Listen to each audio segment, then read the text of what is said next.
Well, as a chess player, I've had highs and lows. Had a lot of good highs, which I can remember, but unfortunately, I think the lows have hit me a lot more. You know, it's like when the black dog calls. I remember Winston Churchill went through periods of depression. I mean, it's similar to chess. You get chess depression.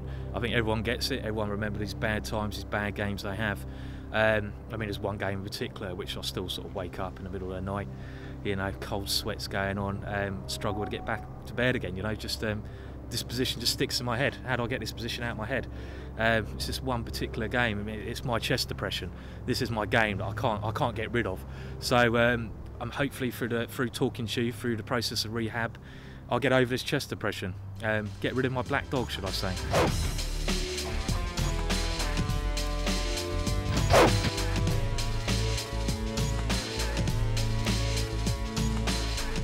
So my opponent played 1d4.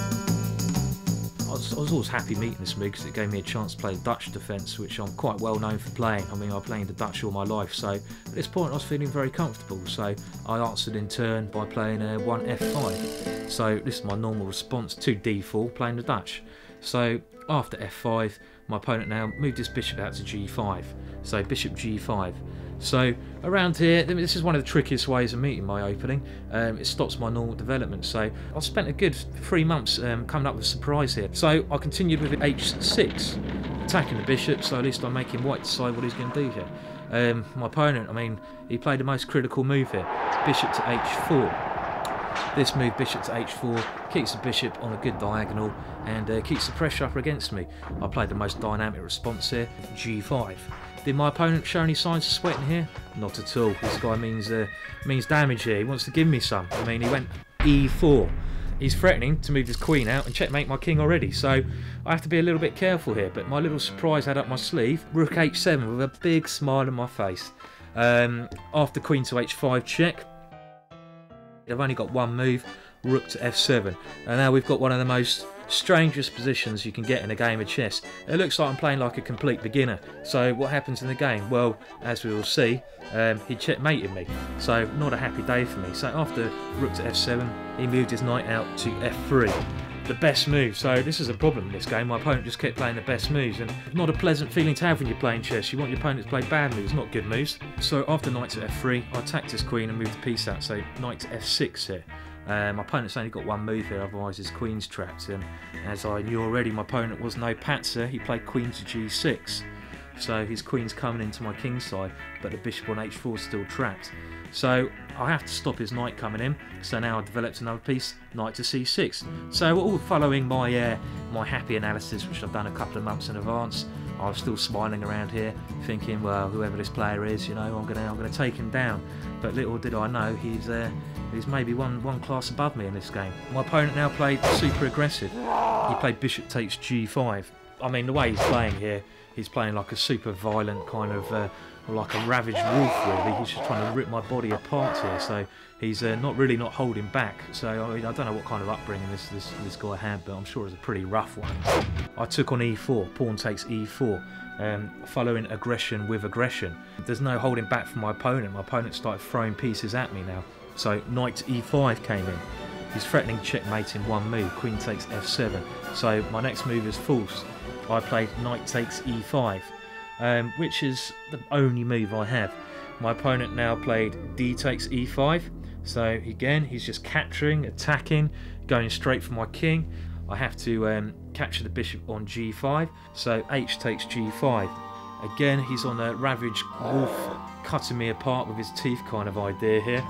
He takes another piece. He goes e takes f6, so he gets rid of my last knight. So we've had a lot of violence in this position. Something very odd happened here. I looked up at my opponent's face. I mean, sort of some kind of fear just rushed through my body. I mean, but all of a sudden, my hand went down to e7. I'm sure I was shaking at this moment. I mean, I've had to calm my nerves after this game. This game really hurt me, you know. It was a very bad game. And for some reason, I took on f6 like a twat. What I should have done is go e6. I shouldn't have played like a twat, but I did. And as soon as I played this move, I suddenly realised I'm a complete idiot.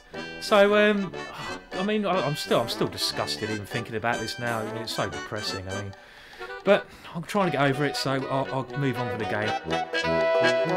God, I never want to play this guy again, and he's just too much for me. He moved his knight out to c3. Wow, all he's doing is trying to develop and play as quickly as possible. I mean, knights are normally more dangerous pieces. I mean, he's playing like a real savage, and this is probably one of the things I picked up in the game. I couldn't control this savage way of playing. Well, I moved my bishop out, bishop to b4. I thought I'd better get developed here. Was my opponent worried? Not at all. He just castled queenside, bringing his rook into play. So, and I'll be honest here. I mean, okay. As soon as I took this pawn on f6, I wasn't too worried. But around here, I was really starting to myself. Yeah, I mean, it wasn't a pleasant experience. The best thing to do is to attack, you know. I mean, you've got these black dog days, and so I played bishop takes c3. I thought the more animals I could get rid of, the better my chances were of defending this position. So any normal human being would just go b takes c3 here. But was I playing a normal human being? Well, clearly not. I was playing something from another planet here. You know, just like I said, pure aggression. He played bishop to c4. What a move! Threatening queen takes f7 checkmate. I mean, I'm still following my philosophy attack. So bishop takes b2 check. At least I got one check in the game. He didn't hold back. So he took my bishop. King takes b2. Always playing the best move. I went queen to e7. This is one of the only ways I can stop checkmate on f7.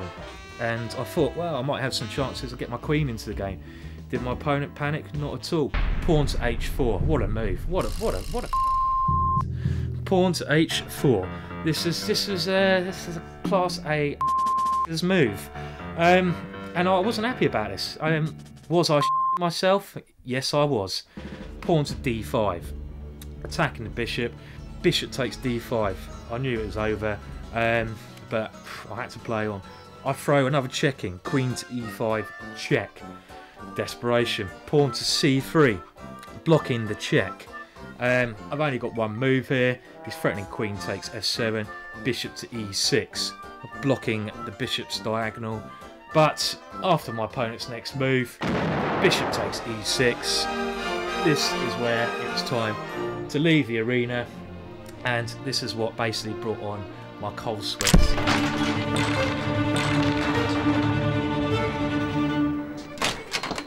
So what happened in the game? Ah, lost. Come on, man. What I lost. Who is this guy? I mean, Buster Slobodan Dogovic. I never come across him. Never going to play him again. Crazy. What? I'm out of it. Get out of my face. Sorry. Get out of my face. Come on. You want to mess with a ginger GM? You want? Why do you leave? I mean, I'm not going to talk about the game. I don't know who this player is. Don't know where he came from. His skills were another class to mine, really. Slobodan Dogovic. I mean, this guy, I've never faced anyone like him in my past. I mean, when I'm looking at him, he's actually snivering at the face. I've played a lot of players. I've played the Carlsons. I've played some really unpleasant chess players, but none of them scared me like this guy. I mean, this guy was scary to play. It's like he's looking into my soul. He's making my heart beat faster. I mean, I was literally scared when I was playing this guy. I mean, some of the moves he's coming out with are incredibly talented. Carlson, I don't think Carlson would come out with these moves. If you come across this Dogovic, be afraid, be very afraid. This guy is good, world champion, 5 years minimum.